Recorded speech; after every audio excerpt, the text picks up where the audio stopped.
Antonio starts right now. Early voting is almost here, and county funding for a new Spurs arena is on the ballot. We'll take a look at how another Texas city used public dollars to build their own new arena. Plus, tax breaks for energy savings around your home. That's coming to an end soon. How much time you still have to qualify and what you'll need to fill out. And in court today, 3 former San Antonio police officers on trial after killing a woman in her own apartment. What body camera footage from that night reveals. Do not adjust your clocks, ladies and gentlemen. Myra Arthur is here with us at 9 a.m. on a Tuesday. Our friend Stephanie is on assignment this morning, so thank you for... I had to adjust my own clock, but I'm here. I'm here and I made it. Thank you. You're going to have a day today. As I know, we've been talking about the Spurs special or the arena special later on today. Yeah, coming up at 6:30, talking about all things Spurs arena and funding and what that means. Okay. Yeah. Very good. All right. Well, we appreciate Myra hanging with us here for the next hour. Let's go outside, shall we, and see what the things are like on this Tuesday morning. And I think, Sarah, you should patent the phrase. Was it fake fall you called it? Fall fail. Fall fail. Like I said, I just failed. I failed miserably at that. Oh my goodness. Now I'm curious though, how early did Myra's alarm clock have to go off this morning? Oh, it goes off early no matter what shift That's I'm true. working. You got boys. Yeah, I got little ones. Well, hey, temperatures are on the rise here. We are warming up already in the 70s around San Antonio after a cool morning in the 60s. Good news is ragweed continues to fall. Molds are low as well. The aquifer, though, is down a whole foot in the last 24 hours. We are more than 35 feet below the monthly average.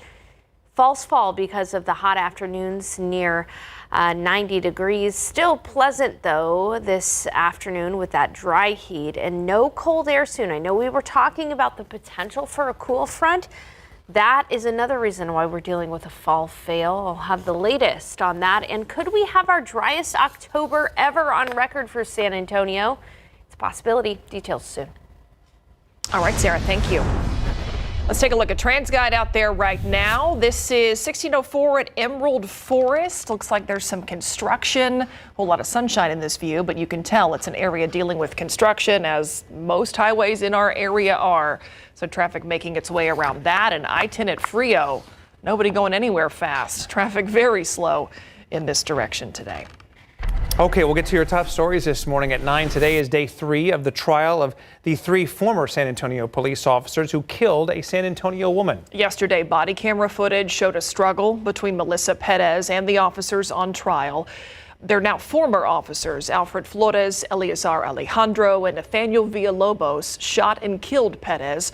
Prosecutors argue that she was not a threat, but the defense says that she was a danger to herself and others.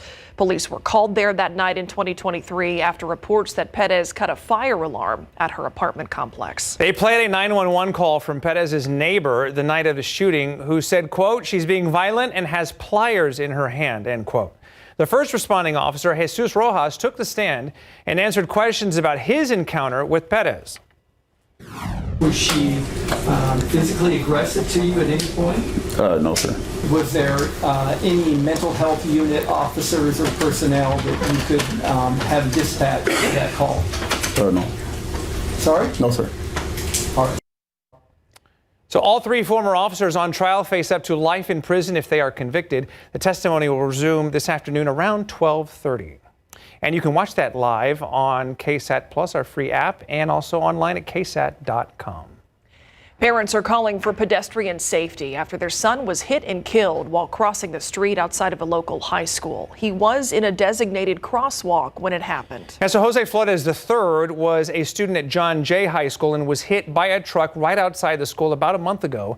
And this past weekend, he died in a hospital. His parents remember their son for his heart and his humor. SAPD says the driver in this case is not facing any charges, but Jose's parents still urge people to be cautious. They say that their son's organs will be donated. His mom and dad said that Jose wanted to be a firefighter and that this is one way for him to still save lives. Well, some parents check the sex offender registry to help keep their kids safe before planning trick-or-treating. And this year, there are even more names on that list because of Audrey's Law. This new law adds child grooming to the list of offenses that require sex offenders to register. Child grooming means that a predator builds trust with a child or with family to make future abuse easier. This law came after 11-year-old Audrey Cunningham was kidnapped and killed in February 2024 by a family friend. Don Stephen McDougal pleaded to indecency with a child so he didn't have to register before, but now Audrey's law closes those loopholes.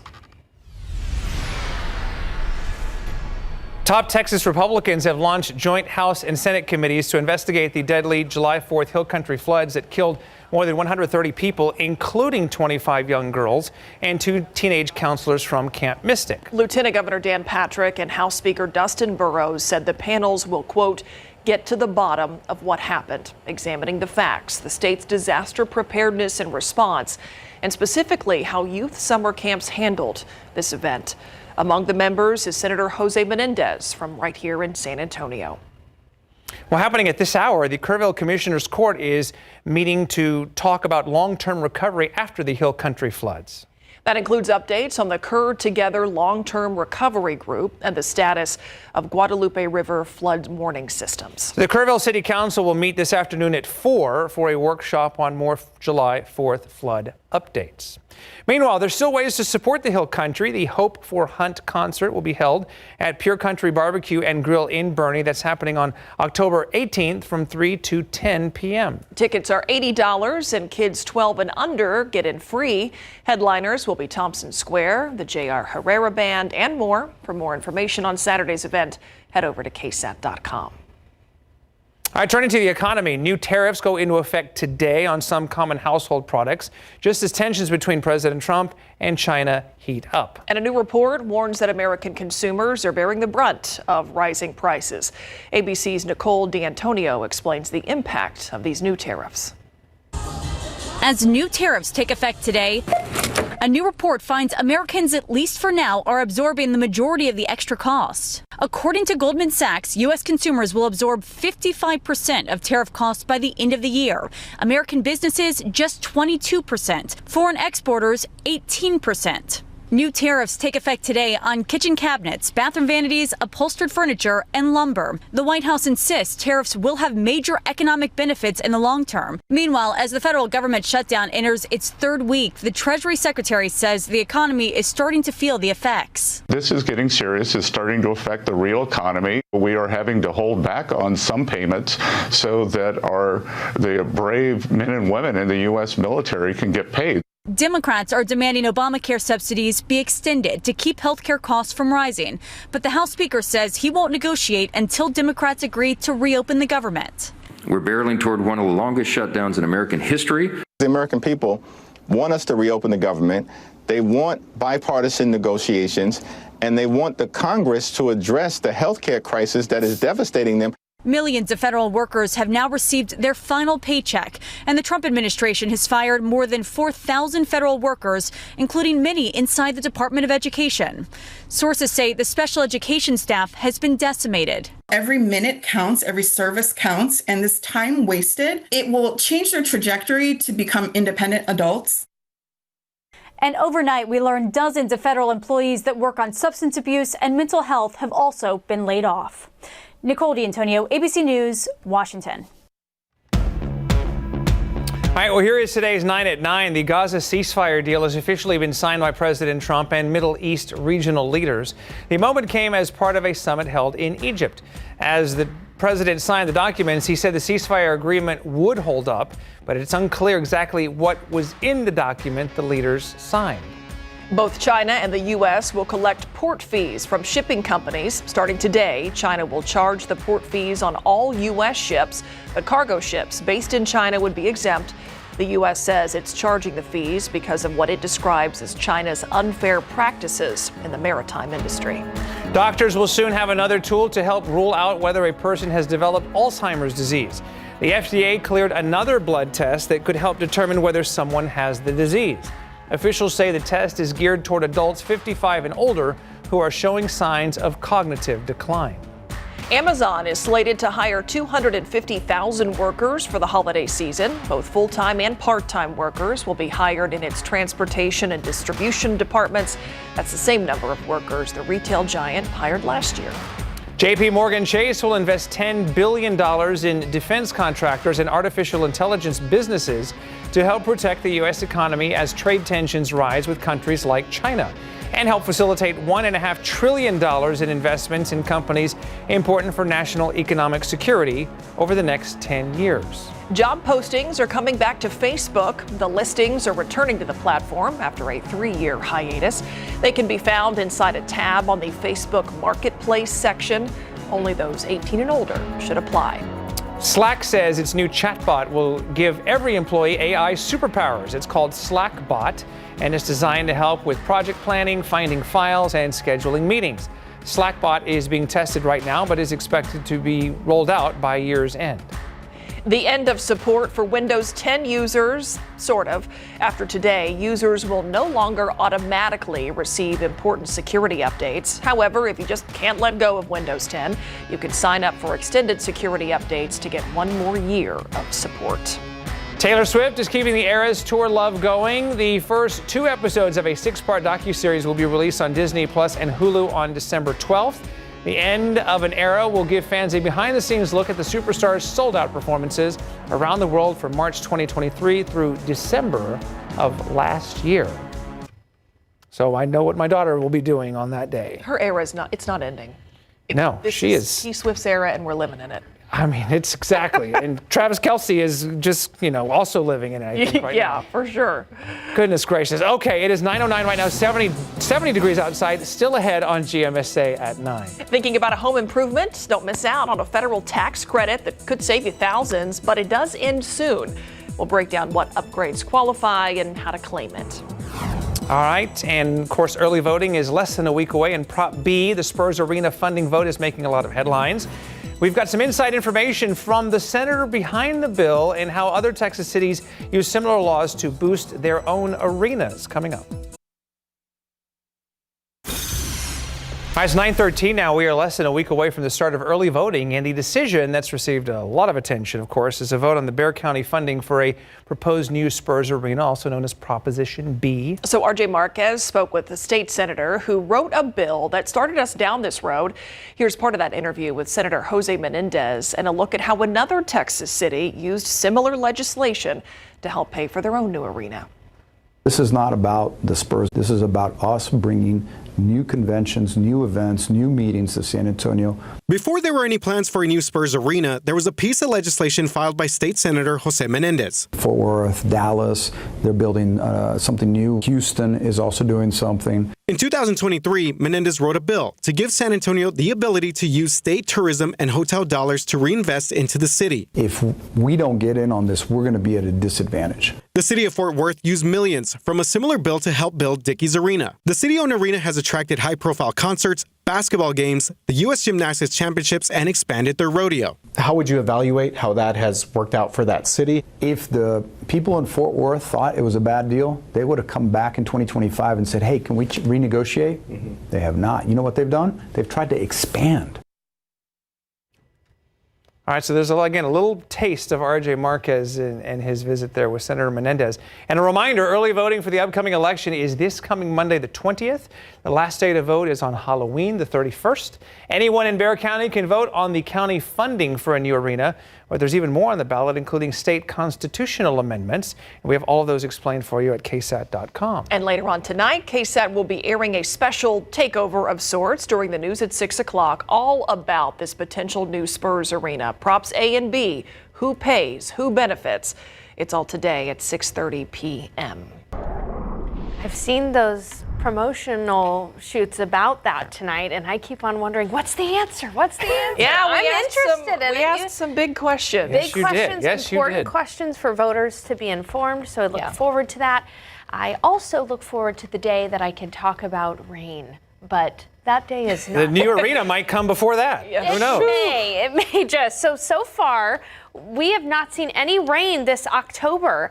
And this October could potentially go down as our driest October on record. I know we've got a while left. We've got 2 weeks left. A lot can happen in 2 weeks. But I just want to let you know, just last year, We had our second driest October ever with only 1/100th of an inch of rain.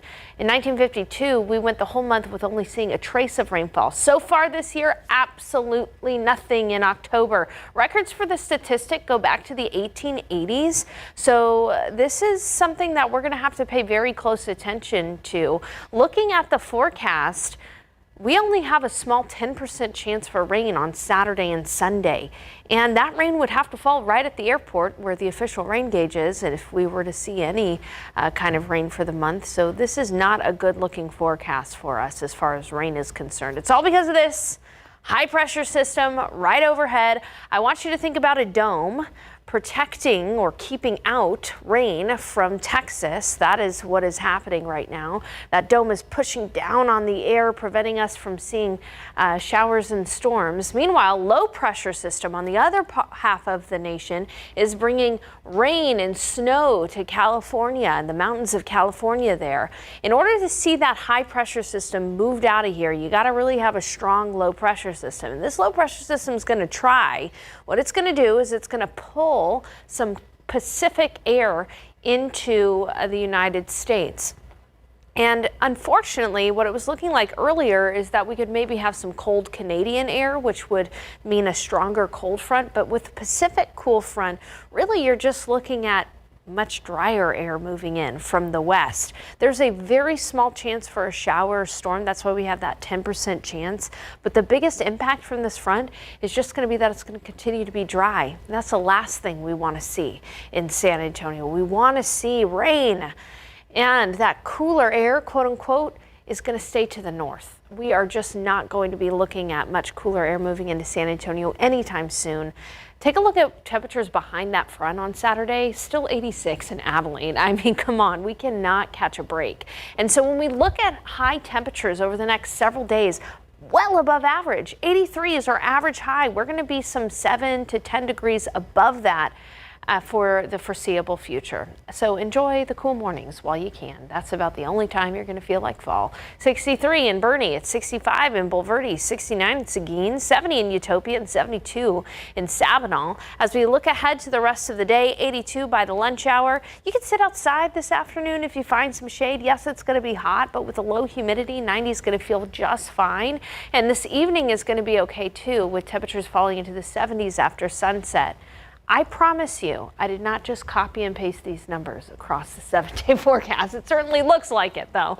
We're going to have mornings in the mid-60s, afternoons in the 90s. All right, we talked about how we could potentially have our driest October on record, and we are approaching our slowest start to fall in the last 30 years. We have not yet seen temperatures dip into the 50s in the mornings, and that is pretty rare. So we'll talk about that coming up here in the next half hour. Yeah, we keep waiting. We do. It'll happen eventually, I promise you. The Earth's tilt is not going to change, so the seasons will change. Thank you very much. At some point. All right, thanks, Sarah. Appreciate it. Okay, more to come here on GMSA at 9. We're fast approaching holiday shopping season. And so are the worries about costs. Shoppers expect higher prices and some plan to go into debt. Plus tips for last-minute travel planning to keep your holidays smooth. Coming up. Hi, we're back now, 9:23, and if you have a home improvement project that you've been putting off, you might want to think about tackling it before the end of the year. That's because several energy upgrades that qualify for a federal tax break are coming to an end. So if you've made any energy-saving upgrades to your home this year, you might qualify for a tax credit that could save you a few $1,000s. This applies to anyone's primary home. The energy-efficient home improvement credit allows you to claim up to $3,200 for certain upgrades, but that tax break does expire December 31st. Now is the time for homeowners to take advantage of those and understand what home energy efficiency projects they need to tackle. So this tax credit is broken into two parts. First, a maximum credit of $1,200 for certain energy-efficient home improvements like HVACs and insulation, with limits on exterior doors and windows. They have to be Energy Star certified. The second credit is up to $2,000 for certain heat pumps, water heaters, and biomass stoves and boilers. To receive the tax credit, you have to fill out the IRS tax form 5695. All right, well, holidays, of course, are right around the corner. That means so are the expenses that come with this time of year.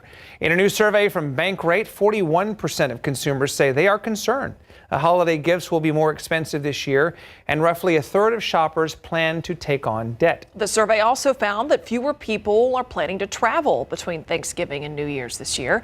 For those who are leaving home, experts say there is still time to book. If you're flying, having things like the airline's app on your phone is helpful, so you can track flights and rebook if necessary. Okay, 9:25, 70 degrees outside. There's still more ahead here on GMSA at 9. Empty food boxes, empty pantries. What happens when the rising cost of food starts to affect our local economy?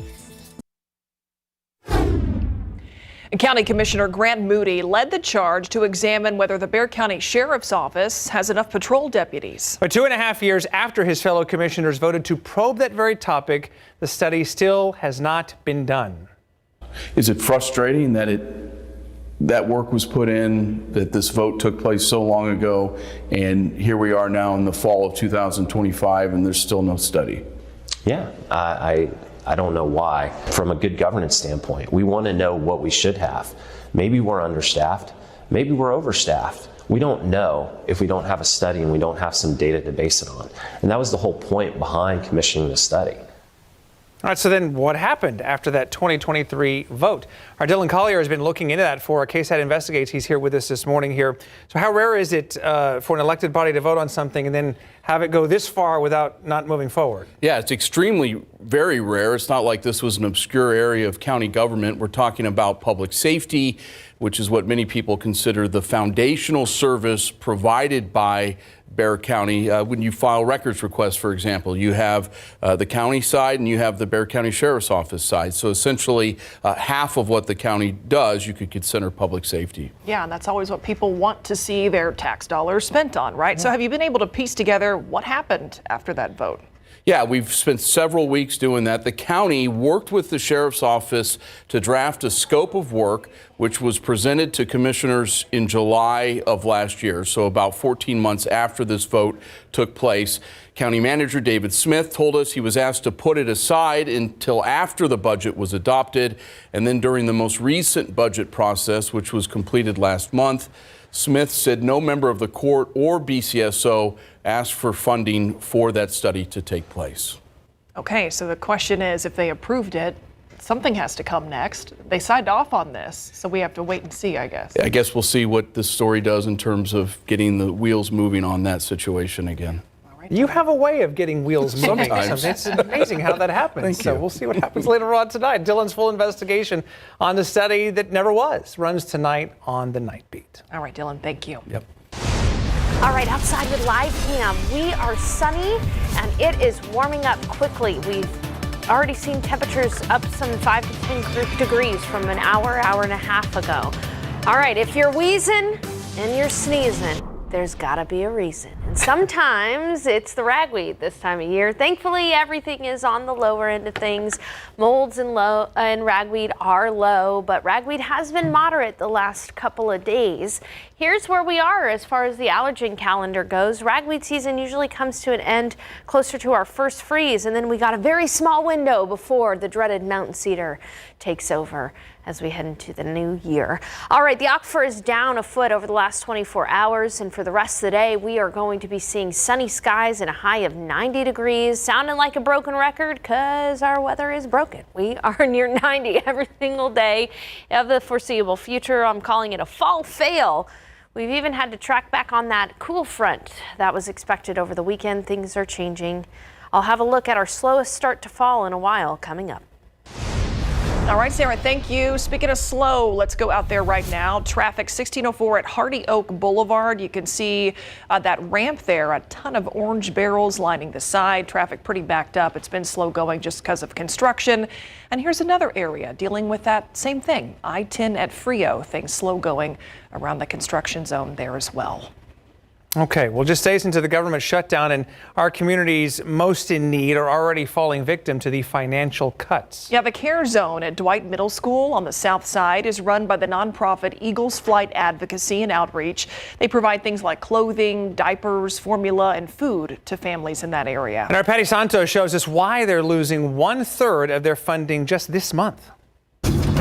Inside Dwight Middle School's Care Zone are the women that stock 3 rooms that provide formula, meals, and clothes to families in the South Side. Just from this location, we serve about 150,000 people a year. But the economy has shifted and the donations are harder to get. We've seen a change in the past year, even with our larger donors who have not been able to give, or their budgets, or it's not included in their budget. And now they are seeing the impacts of the government shutdown. We were just notified this week that our funding that comes in through the state is going to be postponed because of the shutdown. We've been hearing about the government shutdown. Did you think it was going to hit you this fast, or even hit you at all? You know, I was just hoping that we would have a day or two of it. Okay, we're back. But we were hit really, really quick. Quite often. Patty Santos reporting there. So Alan says that she's begging city leaders and county commissioners to help fill those gaps. A for-profit that she runs is bringing in the extra money to keep food in the pantry, but she says that can only do so much. If you want to help donate food or money, head to KSAT.com and search for this story under Southside. All right, on the east side now, local leaders are celebrating the opening of a new resource center for families in the East Central Independent School District. It is the United Way East Central ISD Family Resource Center, and it's located inside Pecan Valley STEM Academy. It offers free support and essentials like hygiene products through its family care closet. This is the second center United Way has opened in San Antonio, part of a bigger effort called the Driving Possibilities Initiative, which partners with DePeshlin Children's Center and Texas A&M San Antonio. Another center also opening up to help families in need. We've got resources here in San Antonio, huh? This time it's on the west side, the Buckner Family Hope Center. It is a child and family-focused space where families can access counseling, after-school programs, English as a second language classes, and also family coaching. Buckner International created the Buckner Family Hope Center. They are across Texas and around the world, and their mission is the same all around. What we want with this center is we want it to be a community center where people can come over here and get help, take classes, and just feel as if this is their center. So if you and your family need help and want to reach the people at the Hope Center, they're located at 1711 Columbia Square. That's at 410 and Marbach on the west side. All right, well, San Antonio Startup Week is in full swing, bringing the business community together to help entrepreneurs thrive and maybe earn some money. It is not just professionals, though, who have that chance. Today, students at Trinity University will be competing for $25,000. This is all part of the Stumberg competition, which has invested nearly $600,000 in student businesses over the last 10 years. There are 5 teams of students who have been working for about a year on their startups, all with the goal of solving everyday problems and making life easier for the average Joe. One of the benefits of starting while you're a student is all of the resources that are at your disposal, and the amount of people in the community who are like, oh my gosh, I've been there, and I want to help the next generation to not get hit by the barriers I got hit by and like really move past them. So the Stumberg competition kicks off later on this afternoon at Trinity University's campus around 5 o'clock, and it is free for anyone to come and watch. So many cool projects, part of Startup Week. A lot of Yeah, Devin Karp has been he's blowing minds with all the stuff he has. And to your point earlier, you were saying about resources. I've always said that no matter what you need in San Antonio, you can find it. You ask for help, there usually is something there. We got a giving community. That's Indeed, for we sure. do. All right, it is 9:37 right now, 70 degrees out there. You are watching GMSA at 9. Okay, more to come, including knowing your family history. It can certainly save lives. We're going to show you how genetic testing helped one family catch thyroid cancer early and why it might be important for you too. Hi, 9:41 now. So knowing your family history, of course, can be incredibly important, not just for knowing where you came from, but also what health concerns you should be looking out for. Zaria Oates shares just how important genetic testing is if cancer runs in your family.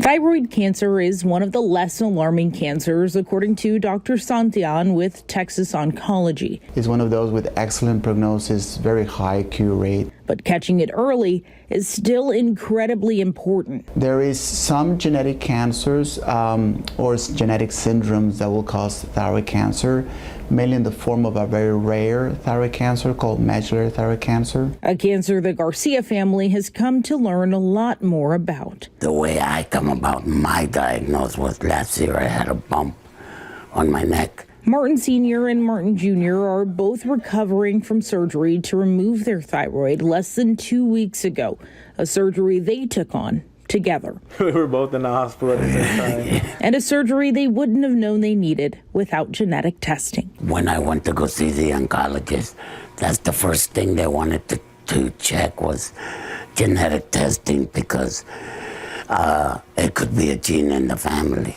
So I went over to Texas Oncology to talk to a surgeon and to talk to a geneticist about just how important this testing is. It's just a blood draw. So the logistic part of genetic testing, easy. Here, a blood draw, just right in the lab. This is genetic counselor Mokhtari Myers with Texas Oncology. We're looking for changes or mutations that an individual was born with. And having one of these mutations can significantly increase the risk for someone to develop cancer. Where the results said, this gene is in your family.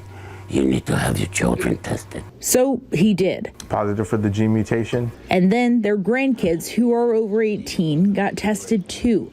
Many of them tested positive for the gene that tends to cause this type of cancer. We have a pretty big family, so every person that tests positive, all their kids will have to be tested. Thankfully, the surgery has been overall pretty successful for their family, given how early everyone else got tested after Martin Sr. was diagnosed. And all of their surgeries have been done by the same doctor. Very good. And Dr. Santian has been a blessing with how good he's been with us. And I think he knows our family very well at this point. So we're looking for nodules on the... Mokhtari Myers mentioned they see a lot of patients who are adopted or don't know their family history, so this isn't a requirement, but it is helpful. The evolution of genetic testing now over the last years, it's more accessible to the patients and to the general population. Zaria Oates, KSAT 12 News.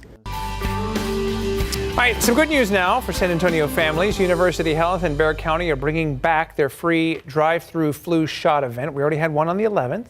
And this is the 6th year they've teamed up to make it easy for everyone to get protected. The flu shot event is open to adults and kids 6 months and older. You'll need to register before you go. Each event runs from 8 in the morning until noon. You see right here. The next one is Saturday, October 25th at Gustafson Stadium. For more information, check out ksatcommunity.com. Okay, so the mornings have felt okay. Yeah. Out there, right? They're Like better. In the 60s. I know. We're complaining about no cool front, but we're baby stepping our way to fall. I think that's the point there. And when we look at the coolest we've been so far this fall, it's not that impressive. 63 was the morning low on September 27th, and just a couple of days ago on October 12th. What's kind of an interesting fact for me, and I hope will be for you, is that we have yet to see temperatures fall at or below 60 degrees this fall in San Antonio. And that on average happens by September 26th. We're well past September 26th. The latest that's happened, temperatures falling at or below 60 degrees, is October 19th back in 2007. This is over the last 30 years. Well, October 19th is around the corner, and take a look at your screens here. This is a look at the morning low temperatures. Our average is 61. We're going to be above that. Here's October 19th. The morning low on that day and the day after expected to be well above 60 degrees. So in some ways, this is kind of the slowest start to those crisp, cool fall mornings we've seen for the last 30 years at least. So it's not just in your mind. This is summer is lingering on into these fall months. Let's go ahead and take a look at the reason why. It's all because of this heat high. You are probably sick and tired of seeing this heat high on your screen. The reason why we are not seeing any rain is high pressure pushes down on us. It's literally a column of air above us and pushes down, prevents showers and storms from developing and keeps things hot. You really need a stronger low pressure system to kick this high out of here. And we do have a strong low pressure system kind of on the horizon. This is a low that's bringing a lot of rain. Flood watch is in effect for Los Angeles. There's even some snow in the mountains of California here. This is going to be pulling in Pacific air. If it had been positioned a little bit farther to the north, it might have pulled in some cold Canadian air, which would have really given us a nice dose of fall weather. Instead, we're getting the Pacific air that's going to be moving into the area. With it comes a very small chance, minor chance for a shower or a storm when the front moves through Saturday night into Sunday. I mean, we're talking about a 10% chance. That is it. Otherwise, the main way you're going to know that a front moved through is because we're going to have some of that dry air moving in from the Pacific. Think about California. Think about how the humidity is low, temperatures are comfortable. It's all because of that dry air. And here's the thing. We're going to get that dry air, but it comes at the cost of nice and cool, crisp fall air. We're going to still be in the 90s after that front moves through Saturday into Sunday. That's just the way it is. Mornings in the mid 60s, afternoons in the 90s. So those coolish mornings will happen around sunrise, which is about 7:35. Those afternoons will be dry. That's going to worsen our drought situation, which it's hard to believe that we're already talking about possible drought returning to areas like Kerrville that received a ton of rain in July, as we all know. And so no significant front for us. We had some good rain August, May, and June, but that has kind of been erased since then with this dry spell we're in. There are parts of the nation that are dealing with cooler air. I always say this is that time of year where I look at the map across the nation and I wish I was somewhere other than warm San Antonio. You can see they're in the 30s up in parts of Montana, 40s in the middle of Colorado, but of course grass is always greener, right? So a lot of people move to San Antonio for the fact that we have warmer winters than we do in other parts of the nation. So we will enjoy 90 degrees for the high, whether we like it or not. We'll have low humidity, and then temperatures will fall after sunset into the 70s. So looking at your forecast, mid 60s in the morning, afternoons right near 90 degrees. And that small chance for rain on Saturday, Sunday is only 10% chance. That's the best we can do with the forecast. Seasons will change. We will see the cooler air eventually. What I'm hoping for is that we will see some rain this month and that we won't go down as the driest October on record. In a couple weeks from now, you'll look at that map and we'll think, ugh, those people got to deal with snow. No, thank you. Yeah. Exactly. We're good. That's what I mean. Grass is always greener. You know, we've got a few months of comfortable weather on the horizon. Yeah, thank you, Sarah. Very good. Okay, SA Live coming up in about 10 minutes. Time to check in across the way. Well, Fiona's a little further than across the way. Whoa. Unless you upgraded the kitchen at SA Live. I don't know. Good morning. Yeah. Nah, we don't got that kind of budget. I tell you what, though, we are live at Pullman Market ahead of an event that's going to be a barbecue lover's dream. Check out the work that's going on right now. We've got Ian Corral, Chef de Cuisine of Mesquite, here at the Pullman Market. You are gearing up for this event. What are you doing right now? We're getting the fire ready for this weekend. We're going to have 15 different vendors. We're going to have goats. We're going to have ribeyes. We're going to have skirt steaks. We're going to have pigs as well, full animal. It's going to be amazing. All right, a lot of delicious yum that's going to be happening. And you know what? We're not just going to be with Ian here. We're going to be grilling with yet another pitmaster who's consistently ranked as one of the top in Texas. And after you put away all that barbecue, guess what? Today is National Dessert Day. That's right. You get to finish all that off and enjoy a dessert. And you know, there are a lot of desserts to choose from, so we want to know which is your favorite. We've got a list there on the screen, whether it's cake, cookies, pie, cupcakes, ice cream, donuts, cinnamon rolls, cheesecake, chocolate candy, brownies. Let us know your favorite. Scan that QR code. All right, we're going to send it out to Jen, who's live at a neighborhood favorite that's been serving up puro San Antonio inspired food with love. Hey there, Jen. We also have... That's right. And when you say puro San Antonio, this is the place that you're talking about right here. You see that taco right there? What are we looking at? I got Christian Gavan joining me. We're at Blue Moon Mexican Restaurant on South Flores. What are we looking at right there? That's the carne asada taco. Okay. It's one of the favorites. Very popular. We sell pounds of it. It looks amazing. Now, this is a neighborhood favorite. You can look around, you can see this is where you, what did you say? This is where you meet your high school sweetheart? Yeah, this is where you run into your high school sweetheart, your uncle that you haven't seen in forever. It's like a little town. Everyone knows each other. And there is a very big influencer that came on the show that told us this is his favorite place, and that's why we had to come check it out. But this is not the only location. So today we get to take you to the other location, and we're going to chat with some of the customers in here. I hope they're ready to talk. Yes. All right, back to you, Fiona. Well, he's got the hottest dance floors and the most jumpin' parties. Meet the DJ you voted #1 in the Alamo City, and he helps us get the party started. Well, the team may change, but the mission is always the same. We've got tips on how to keep the peace and parent like a pro after a split. All that and more when SA Live continues in just a few.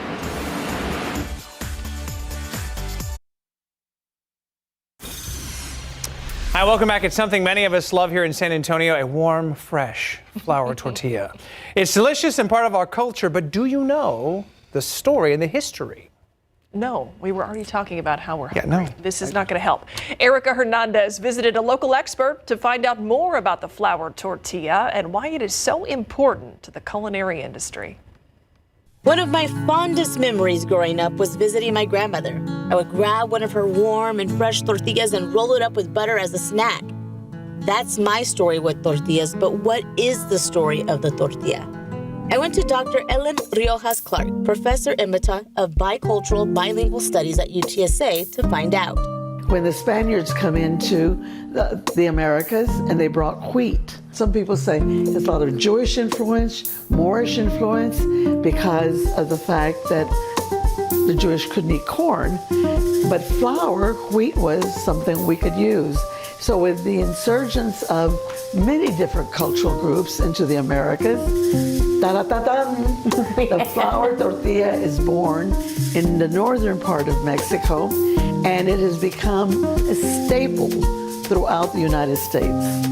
Today, tortillas are big business, generating more than $6.5 billion in annual revenue nationwide. They're now more popular than bagels, English muffins, or pita bread. A tortilla has its own integrity. Its own integrity.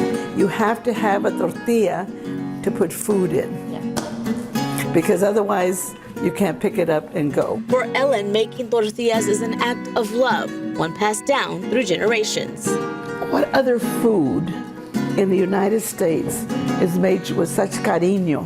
So much heart put into it. So much of it, exactly. And so I'm thinking as I do this, I'm thinking of all the grandmothers that have made tortillas de harina and have done it to supply their family with it.